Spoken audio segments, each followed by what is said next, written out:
Hindi aksidente ang pagdukot sa kanya. Ano? Anong ibig mo sabihin? Kasama sa plano yun. Kasama sa plano ang pagdukot sa kanya.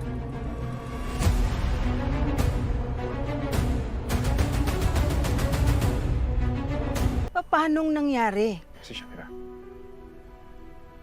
Si Shaira nagsabi sa akin na dukutin siya. Bakit? May plano kayo kay Congressman? O ano naman kung meron? Akala ko ba wala kang interest doon sa samahan? Pwede ko kayong bigyan ng blueprint ng resort para naman kabisado niyo yung lugar pagpunta ninyo. At bakit mo naman gagawin yun? May gusto kayo pasabay. Kung ano man yung gagawin ninyo kay Congressman, sama mo na yung babae niya. Wala akong pakialam kahit anong gawin ninyo sa babae niyan. Basta gusto ko siya mawala sa buhay ko. Pinlano ninyong lahat ni Shaira? Sinira ninyo ang buhay ni Christy. Inilayo ninyo siya sa pamilya niya. Kaya pala, ayaw ninyong malaman ni Christy na magkapatid kayo. Mahal ko si Christy. Maayos na ang buhay namin dalawa ngayon, kaya hindi na niya kailangan pang malaman ng lahat.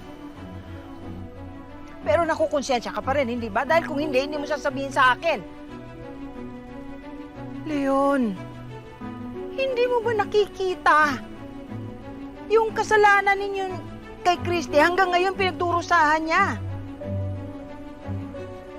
Dahil sa inyo, nagkalayo silang mag-asawa. Ayoko mawala sa akin si Christy pati ng anak ko. Mas hindi ko kakayanin yun. Paano naman si Christy? Kaya ko siyang mahalin na mas higit pa sa ibinigay ni Jordan. At sisiguraduhin ko na mas magiging masaya siya sa akin. Mangyari man yun, hindi pa rin totoo. Dahil hindi niya alam ang katotohanan. At hindi niya malalaman ng katotohanan. Sisiguraduhin ko na hindi niya malalaman. At sisiguraduhin ko na lahat ng pinag-usapan natin dito mananatiling sikreto.